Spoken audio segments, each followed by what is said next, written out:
میں نے کال ملائی، کسی نے کہا روزنامہ خبر ساز۔ میں نے کہا مجھے مس شبنم سے بات کرنی تھی۔ اچھا جی، کیا بات کرنی تھی؟ میں نے کہا تمہارے سسر کا پیغام دینا ہے، تم دے دو گے؟ ظاہر ہے اس کے بعد لائن فوراً شبنم سے ملا دی گئی۔ آپریٹر بعض اوقات اس قسم کی شرارت امیز گفتگو کرتے ہیں اور پھر مکر بھی جاتے ہیں اگر شکایت ہو۔ شبنم نے کہا ہیلو، اور وہ پھر بولی ہیلو۔ میں نے چند سیکنڈ کے توقف سے کہا شبنم، مجھے اندازہ تھا کہ جواب میں وہ چیخ مارے گی، علی کہاں ہو تم؟ میں نے کہا ابھی تک تو اسی دنیا میں ہوں اور زندہ ہوں۔ بھائی کہاں سے بول رہے ہو؟ وہ کتنی اپسیٹ تھی، اس کا اندازہ مجھے اس کے لہجے سے ہو رہا تھا۔ کیا جواب دوں؟ اپنے منہ سے یا جگہ بتاؤں کہ کہاں ہوں؟ کیوں پریشان کرتے ہو مجھے؟ میں نے کہا میں آ رہا ہوں تمہارے پاس، چند منٹ میں راستے میں ہوں اور موبائل فون پر تم سے مخاطب ہوں۔ علی تمہارے پاس موبائل فون بھی ہے، اس کے باوجود تم نے مجھ سے بات تک نہیں کی۔ وہ بگڑنے لگی۔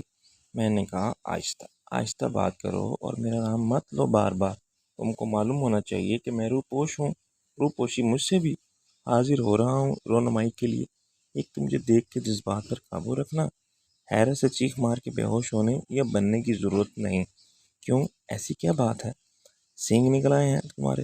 میں نے کہا تم دیکھ لو گی، میں اوپر تمہارے آفس میں نہیں جاؤں گا۔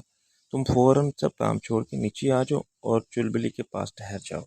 چلبلی کی طبیعت ناساز ہے، اعضاء سب کئی بار یاد کر چکے ہیں، اس وقت بھی نیچے موجود ہیں، کسی میکینک کو ڈانٹ رہے ہیں۔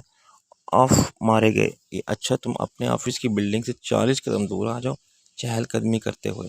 ابھی اسی وقت؟ میرا مطلب ہے ایک بہت ارجنٹ رپورٹ فائل کر رہی تھی میں۔ چلو پھر نہیں آتا، تمہاری رپورٹ اتنی اہم ہے تو میں واپس چلا جاتا ہوں، پھر ملیں گے اگر خدا لایا۔ اس نے جلدی سے کہا نہیں نہیں میں آتی ہوں، دراصل ایک اہم پیش رفت ہوئی ہے۔ خدا بخش مندرال کیس میں میری اس رپورٹ کے بعد پولیس مجبور ہو جائے گی قاتلوں کو گرفتار کرنے پر۔ تم ماشاءاللہ سے تجربہ کار صحافی ہو، سمجھدار بھی ہو، یہ بتاؤ کیا اس ملک کی پولیس مجبور ہو سکتی ہے؟ اس کے علاوہ خدا بخش مندرال کو مجھے کوئی دلچسپی نہیں اس کے قاتلوں کی گرفتاری سے۔ تم بھی اس چکر میں مت پڑو۔ میں نے فون بند کر دیا۔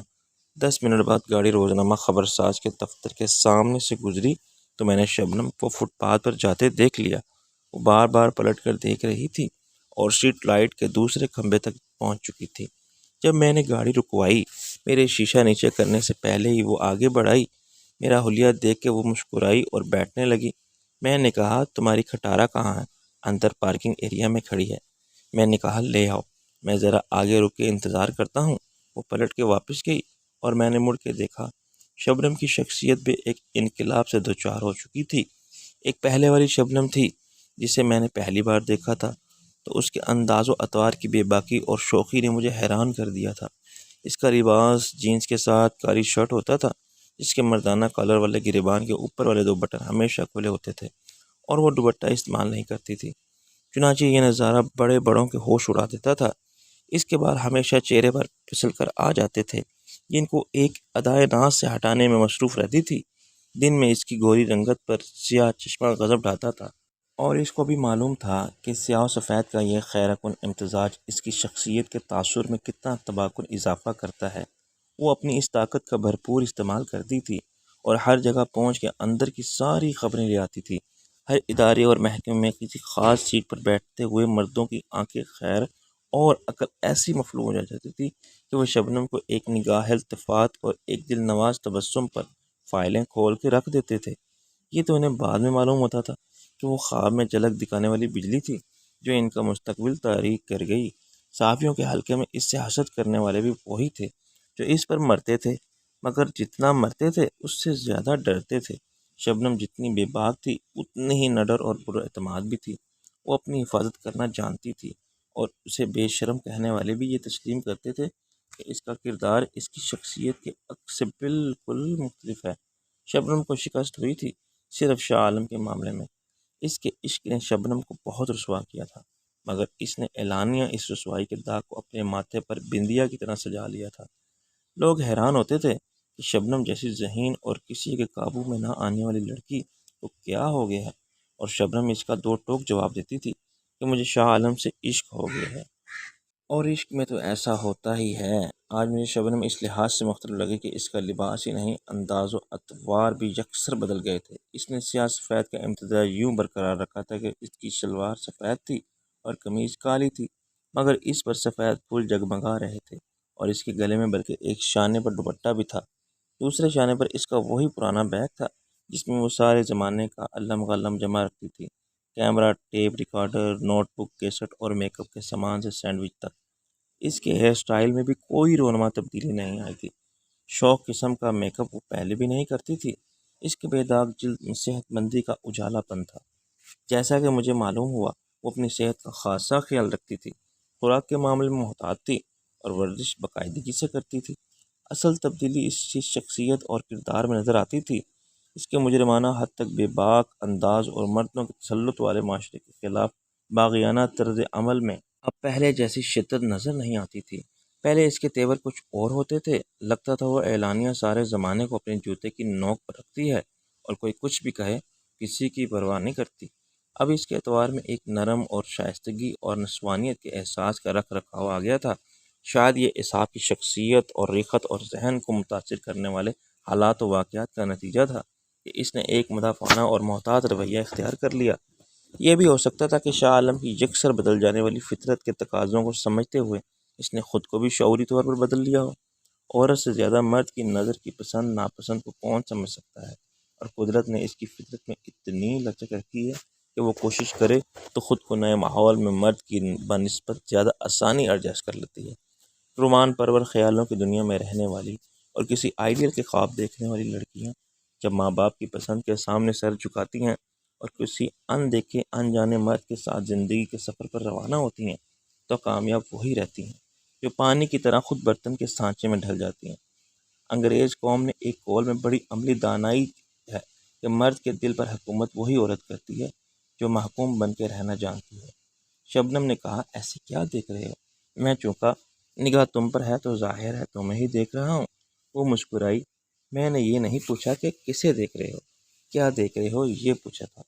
دیکھ رہا ہوں کہ تم کتنی بدل گئی ہو۔ جب پہلی بار دیکھا تھا تمہیں، اس نے مجھے حیرانی سے دیکھا۔ پہلی بار؟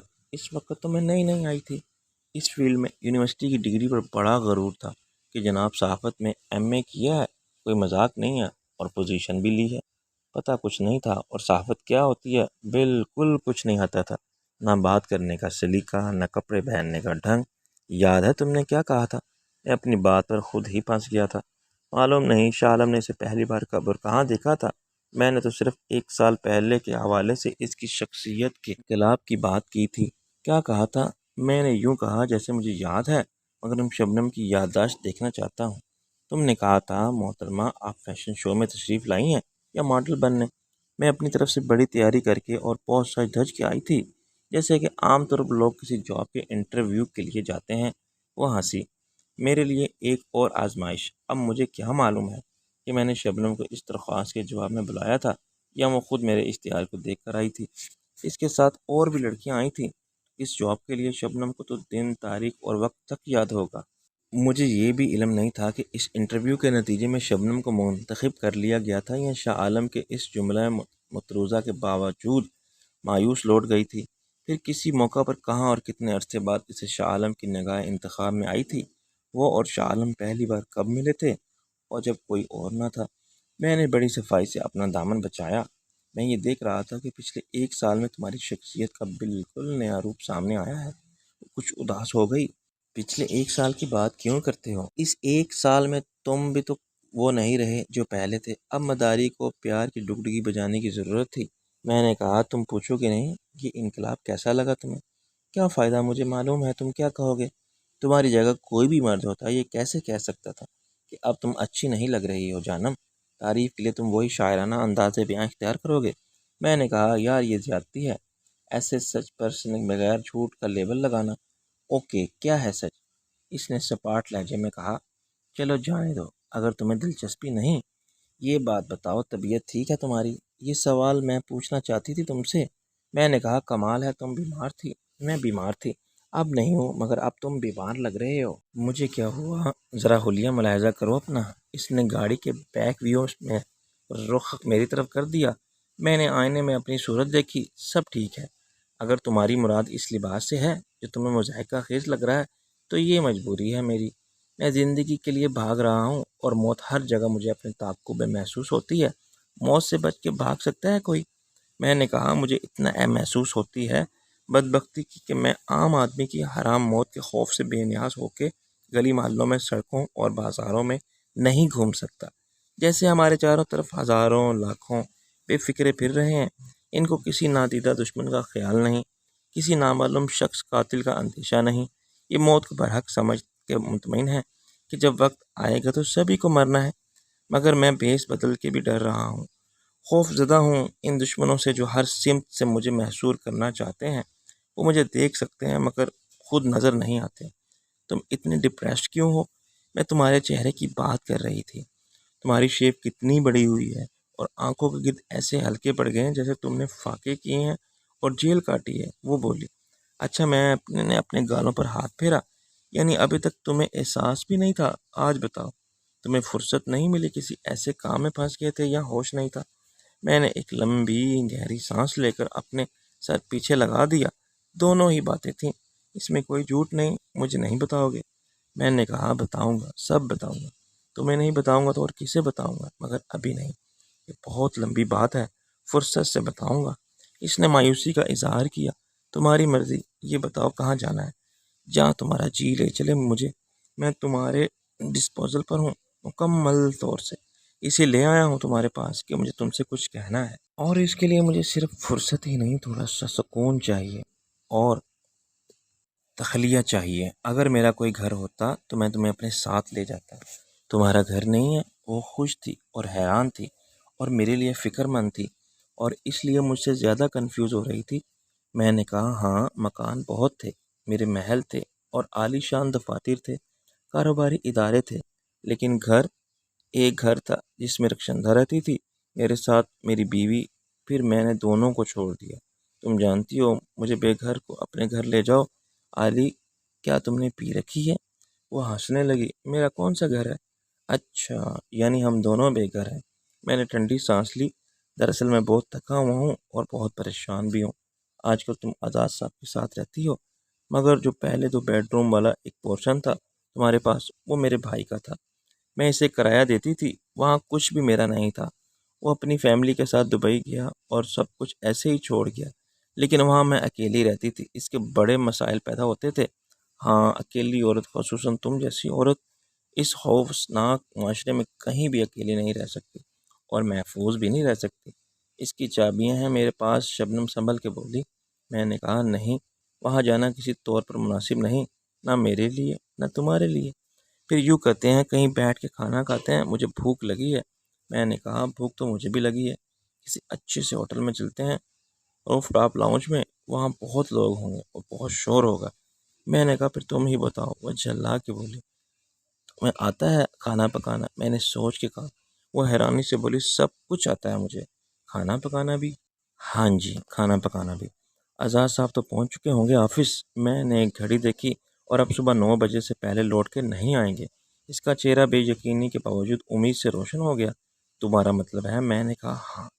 اور اس وقت شبنم نے گاڑی کا رخ موڑا اور میری طرف دیکھا تو مجھے اس کی آنکھوں میں سوئے ہوئے ارمان انگڑائی لے کر بیدار ہوتے نظر آئے۔ وہ خواب جو راکھ میں دبی چنگاریوں کی طرح بجھ گئے تھے، پھر روشن ہونے لگے۔ تو میرے اندر کی ایک آواز نے کہا، یہ تم کیا کر رہے ہو؟ یہ مداری کا کھیل ہے۔ تم جانتے ہو کہ تم شاہ عالم نہیں ہو، مگر تم اپنے شاہ عالم ہونے کا یقین دلانا چاہتے ہو۔ میں نے گھبرا کے کہا، ہرگز نہیں، لیکن میں اسے یہ بھی نہیں بتا سکتا کہ میں شاہ عالم نہیں ہوں۔ میرا مقصد ہرگز اس کا استحصال نہیں ہے۔ استحصال تو حالات کرتے ہیں جو تم پیدا کر رہے ہو۔ جذباتی استحصال کا انجام جسمانی استحصال ہوگا۔ کیا تم نہیں جانتے؟ پھر یہ دھوکہ کس لیے؟ یہ خود فریبی کیوں؟ کیا تم دلدل کے میں اترنے کے دامن میں کیچڑ کا داغ لیے بغیر اپنی مرضی سے باہر نکل آنے پر قادر ہو؟ مجھے بر وقت اپنی غلطی کا احساس ہو گیا۔ میں نے کہا، شبنم، تمہیں معلوم ہے، یہ میں تہ خانے میں چھپا ہوا تھا، زمین کے نیچے روح پوش تھا، اتنی گہرائی میں جتنی گہرائی میں شہر خاموشاں کے مکین رہتے ہیں۔ مجھے یار ایسا لگا جیسے میں بھی دفن کر دیا گیا ہوں اور میرے اوپر جو انسانوں کی دنیا آباد ہے وہ مجھے فراموش کر چکی ہے۔ اس نے ہمدردی سے مجھے دیکھا۔ ٹیک اٹ ایزی، میں نے اس کے ہاتھ پر ہاتھ رکھا۔ ان دیواروں کے درمیان میرا دم گھٹتا ہے۔ میں وہاں سے نکل بھاگا۔ میں لوٹ کے وہاں نہیں جانا چاہتا۔ بے حس سنگین دیواروں کے سامنے میں کھلی ہوا میں سانس لینا چاہتا ہوں۔ اس کی آنکھوں میں تذبذب اور ششوپن کی کیفیت آ گئی۔ میں نے کہا چلو کھانا کہیں سے بھی لے کر دریا کی طرف چلتے ہیں، ہمیں کوئی کشتی مل جائے گی، آج چاندنی رات ہے۔ خاموشی سے اس نے پھر گاڑی کا رخ موڑ دیا۔ اس نے اندازہ کر لیا تھا کہ میں شدید دماغی انتشار میں مبتلا ہوں۔ میرے خیالات کی روح بار بار پھٹک جاتی اور اس ذہنی کیفیت مجھے اس کی رفاقت، گمساری اور اعتماد سارے کی ضرورت ہے۔ نعمت قدے کے سامنے اس نے گاڑی روک لی۔ اب تم آرام سے بیٹھے رہو، میں آتی ہوں 5 منٹ میں کچھ لے کر، تم بتاؤ کیا لاؤ؟ میں نے کسی بچے کی طرح سر ہلایا۔ جو تمہارا جی چاہے۔ اس نے میرے ہاتھ پر ہاتھ رکھا۔ میں اپنے ساتھ نہیں لے جا سکتی تمہیں، وعدہ کرو کہ تم باہر نہیں آؤ گے، شیشے بند رکھو گے۔ میں نے مسکرا کے اسے دیکھا۔ میری فکر مت کرو۔ فکر کیسے نہ کروں؟ ایسا نہ ہو کہ میں واپس آؤں اور جناب کا پتہ ہی نہ ہو۔ اس نے چٹکی بجائی۔ میں یوں گئی اور یوں آئی۔ میں نے کہا تمہیں چھوڑ کے میں کہاں جا سکتا ہوں؟ میرے تو ہاتھ پاؤں ویسے ہی بندھے ہوئے ہیں۔ میرے اس ڈائلاگ نے شبنم کو خوش اور مطمئن کر دیا۔ اس کے جانے کے بعد میں تاریک شیشوں سے باہر انارکلی کی روشنیوں اور جگمگاتی دکانوں کے اندر اور باہر کی چہل پہل کو دیکھتا رہا۔ وہاں خوشحال اور خوش پوش اور خوش باش اور خوش خوراک زندہ دلانے لاہور زندگی کی ساری خوشیاں سمیٹ رہے تھے، ایک دوسرے کی باتوں پر ہنس رہے تھے اور بڑی اپنائیت سے ایک دوسرے کو سورادہ پتر اور حرام دہ کہہ رہے تھے، لڑ رہے تھے اور لسی کے گلاس خالی کر کے ڈکارے مار رہے تھے۔ مجھے ان پر رشک آ رہا تھا کیونکہ غم روزگار کی چکی میں سارا دن پسنے کے بعد وہ ہنس بول کے اور گھوم پھر کے اپنی ساری تھکن اتار رہے تھے، اور ان کے گھر تھے جہاں ان کی بیویاں اور ان کے بچے تھے اور ان کی فکر کرنے والے ماں باپ تھے، نوجوانوں کے چاچوں اور ماموں کی بیٹیاں تھیں جن کو وہ گھر کی کسی تقریب میں موقع پا کے کہیں بھی جھپی ڈال کے لیتے تھے، اور پاس پڑوس کی لڑکیاں تھیں جن کو وہ آنکھیں مارتے تھے اور رک کے بھیجتے تھے، مگر ان سب سے الگ سزائے موت کے ڈر سے فرار ہونے والے کسی قیدی کی طرح چھوٹی سی ٹبیا جیسی کار میں سیاہ شیشے چڑھائے میں خوف زدہ اور سمٹا ہوا بیٹھا تھا۔ میں باہر کے خوش و خرم اور عام لوگوں کی دنیا میں قدم نہیں رکھ سکتا تھا، حالانکہ میں بہت دولت مند تھا اور بہت شہرت یافتہ بھی تھا، مگر دولت یا شہرت کا تعلق خوشی سے نہیں تھا۔ میں غم زدہ احساس محرومی کا مارا ہوا اور مسترد کیا ہوا اکیلا شخص اس دولت سے کوئی خوشی نہیں خرید سکتا تھا۔ شبنم کا خیال درست تھا، میں ڈپریشن کا شکار تھا اور اس کی وجوہات بہت واضح تھی۔ میرے اعصاب ابھی ٹکرائے جانے کے صدمے سے سنبھل نہ پائے تھے کہ میری نظروں کے سامنے سے خادم کو قتل کر دیا گیا۔ میری نظروں کے سامنے ہی قاتل اس کی لاش بھی لے گئے۔ خادم کے لہو کو میں نے سڑک پر پھیلتے اور خشک ہو کے جیلی کی طرح جمتے ہوئے اپنے ہاتھوں سے چپ کے محسوس کیا اور اس کی حواس کو مخل کر دیے بو کو سونگھتا رہا، اور پھر سارا دن ایک مورتی کی نحوست زدہ موجودگی مجھے ڈراتی رہی تھی۔ اگر میں رئیس کے جانے کے بعد اس مورتی کے سر کے ساتھ تہ خانے کے مدفن میں اکیلا رہ جاتا تو مجھے یقین ہے کہ میرا ذہن اس کے آسیب کا شکار ہو جاتا، حالانکہ میں اس قسم کے توہمات کو کبھی قائل نہیں تھا۔ میرا ذہن انہی سوچوں کے گرد اب میں کوتا زن تھا کہ میں اچانک میرے سامنے ایک سوزوکی پک اپ آ کھڑی ہوئی۔ انہوں نے بڑی بدتمیزی اور جہالت کے ساتھ شبنم کی سوزوکی کا راستہ روک لیا تھا۔ ایسے گاڑی کو پارک کرنا کہ دوسرا شخص پھنس کے رہ جائے، وہ اپنی گاڑی نہ نکال سکے، بیڈ مینرز کی بات تھی جس کا مظاہرہ یہاں پڑھے لکھے بھی کرتے تھے۔ سوزوکی پک اپ کے سوار تو ان پڑھ اور مزدور پیشہ اور لوگ نظر آتے تھے۔ میں اتر کے ان سے کہنا چاہتا تھا کہ وہ گاڑی سامنے سے ہٹا لیں یا مجھے موقع دیں کہ میں پہلے کار نکال لوں، مگر ایک تو میرے پاس کار کی چابیاں نہیں تھیں، دوسرے وہ اتر کے دور نہیں گئے تھے بلکہ وہیں سڑک کے کنارے کھڑی ہوئی ایک ریڑھی کے پاس پہنچ پر بیٹھ گئے تھے۔ میں نے صرف ڈرائیور کی صورت کا سائیڈ پوز دیکھا تھا۔ دوسرا شخص دوسری طرف سے اتر گیا، مگر جب وہ میری طرف رخ کر کے بیٹھا تو اس کا پورا چہرہ میرے سامنے آیا۔ معلوم نہیں کیوں اسے دیکھ کر میرے ذہن کو ایک جھٹکا سا لگا۔ اس وقت بھی اندھیرے اجالے کی ملی جلی کیفیت تھی جب میں نے یہ چہرہ پہلی بار دیکھا تھا، اور اب میں پھر اسے اتنے ہی فاصلے سے ویسے ہی دیکھ رہا تھا۔ یہ چہرہ نہ جانے جیسے میرے لاشعور کے نہا خانے سے نکل آیا تھا اور میں نے اسے شناخت بھی کر لیا تھا، جبکہ میرا خیال تھا کہ اسے پھر دیکھنے کا اتفاق ہوا جس کا بظاہر کوئی امکان نہیں تھا تو میں نے اسے نہیں پہچان پاؤں گا، لیکن یہ دنیا کا امکانات سے بھری پڑی تھی۔ کسی تلاش، خیال یا امید کے بغیر وہ خود ہی میری زدہ کے سامنے آ گیا تھا، حالانکہ اس وقت میرا وہاں پایا جانا اتفاق کے ایک سلسلے کا نتیجہ تھا۔ اگر میں شبنم کی کسی اچھے سے ہوٹل کے روف ٹاپ لاؤنج میں ڈنر کی بات مان لیتا یا ہم آزاد صاحب کے گھر چلے جاتے جہاں وہ اپنے ہاتھوں سے میرے لیے کھانا پکاتی۔ وہ دوبارہ گاڑی نہ موڑتی اور عین نعمت کدے کے سامنے گاڑی یہاں کھڑی نہ کرتی، ٹائمنگ آگے پیچھے ہو جاتی۔ صبح 4 بجے کے بعد رات کے 9 بجے سے پھر اسے دیکھنا ہوتا۔ میں احتیاط سے نیچے اترا اور سوزوکی پک اپ کے پیچھے سے گھوم کے اس کی طرف گیا جہاں وہ اپنے ساتھی کے ساتھ بینچ پر بیٹھا ہوا تھا۔